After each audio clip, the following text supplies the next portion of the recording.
حضرت علی سے کسی نے پوچھا، یا علی، آپ کی زندگی میں کوئی ایسی حسرت جو رہ گئی ہو؟ تب حضرت علی نے فرمایا، 2 حسرتیں رہ گئیں، ایک جتنا مجھے علم تھا اتنا کسی نے پوچھا نہیں، اور دوسرا جتنا میں سخی تھا اتنا کسی نے مانگا نہیں۔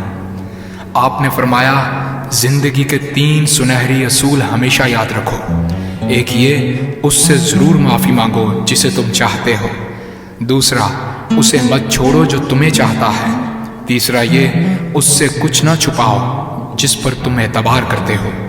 آپ نے فرمایا، دوست سے سنبھل کر دوستی کرو، ہو سکتا ہے وہ کسی دن تمہارا دشمن بن جائے، اور دشمن سے سنبھل کر دشمنی کرو، ہو سکتا ہے وہ کل تمہارا دوست بن جائے۔ زبان کا وزن بہت ہی ہلکا ہوتا ہے، مگر بہت کم لوگ اس کو سنبھال پاتے ہیں۔ آپ نے فرمایا، جسم ایک دکان ہے اور زبان اس کا تالا۔ جب تالا کھلتا ہے تو معلوم ہوتا ہے کہ دکان سونے کی ہے یا لوہے کی۔ زندگی تیز ہواؤں کی مانند ہے، جس نے اس کی آندھیاں برداشت کر لیں وہ کبھی غم کی گھٹا نہیں دیکھتا، سر سبز و شاداب باغ دیکھتا ہے۔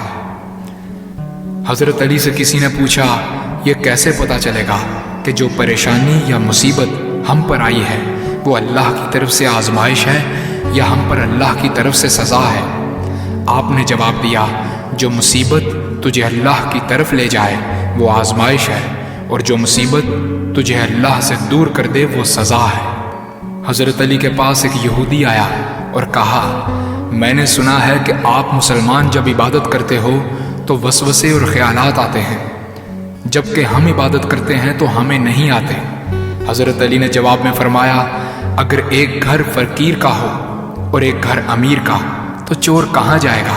یہودی نے کہا، امیر کے گھر میں۔ حضرت علی نے فرمایا، تبھی تو شیطان ان کو ستاتا ہے جن کے دل میں اللہ ہو۔ جن کے دل میں اللہ کی محبت نہیں ہوتی وہاں شیطان کا کیا کام؟ آپ نے فرمایا، جب تمہاری جان کو خطرہ ہو تو صدقہ دے کر جان بچاؤ، اور جب تمہارے دین کو خطرہ ہو تو جان دے کر دین بچاؤ۔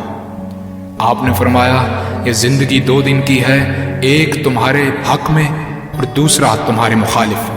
جس دن تمہارے حق میں ہو اس دن غرور مت کرنا، اور جس دن تمہارے مخالف ہو اس دن صبر کرنا۔ کسی کی مدد کرتے وقت اس کے چہرے کی طرف مت دیکھو، ہو سکتا ہے اس کی شرمندہ آنکھیں تمہارے دل میں غرور کا بیج بو دیں۔ 3 چیزیں ایمان کو تباہ کر دیتی ہیں، امیروں کی محفل، عورتوں کی صحبت اور جاہلوں سے بحث۔ حضرت علی نے فرمایا، جانور میں خواہش اور فرشتے میں عقل ہوتی ہے، مگر انسان میں اللہ پاک نے دونوں رکھی ہیں۔ اگر وہ عقل دبا لے تو جانور، اگر خواہش کو دبا لے تو فرشتے کی مانند ہو جاتا ہے۔ آپ نے فرمایا، اپنے جسم کو ضرورت سے زیادہ مت سنوارو، اسے تو مٹی میں مل جانا ہے۔ سنوارنا ہے تو اپنی روح کو سنوارو، کیونکہ اسے رب کے پاس لوٹ کر جانا ہے۔ مومن کی مثال ترازو کے پلڑے جیسی ہے، جس قدر اس کے ایمان میں اضافہ ہوتا ہے اتنی ہی اس کی آزمائش بڑھتی ہے۔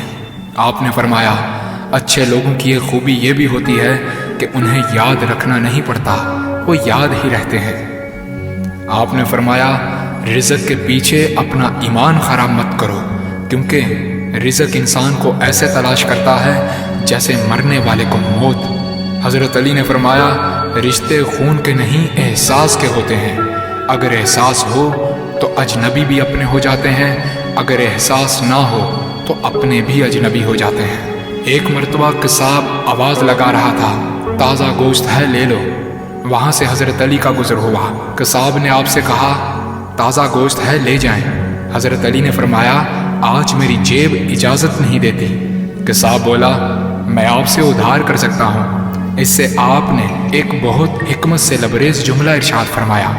آپ نے فرمایا، یہ ادھار میں اپنے پیٹ سے کیوں نہ کر لوں، جس کو میں جنت میں اس سے بہتر غذا کھلا سکتا ہوں۔ حضرت علی نے فرمایا، لفظ انسان کے غلام ہوتے ہیں مگر صرف بولنے سے پہلے تک، بولنے کے بعد انسان اپنے لفظوں کا غلام بن جاتا ہے۔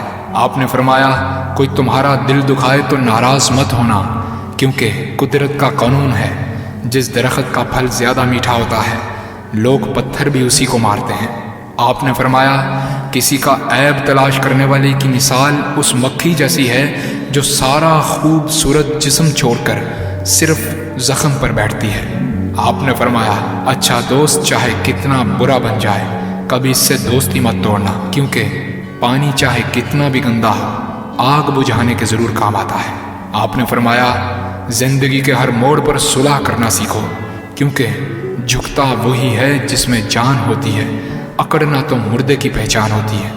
دوست ہو یا پرندہ دونوں کو آزاد چھوڑ دو، لوٹ آیا تو تمہارا، نہ لوٹ کر آیا تو تمہارا وہ کبھی تھا ہی نہیں۔ بادشاہ نے وزیر کو انگوٹھی دی اور کہا اس پر کوئی ایسا فقرہ لکھوا لاؤ جسے میں خوشی میں پڑھوں تو اداس ہو جاؤں اور غم میں پڑھوں تو خوش ہو جاؤں۔ وزیر گیا اور انگوٹھی پر یہ لکھوا لایا یہ وقت بھی گزر جائے گا۔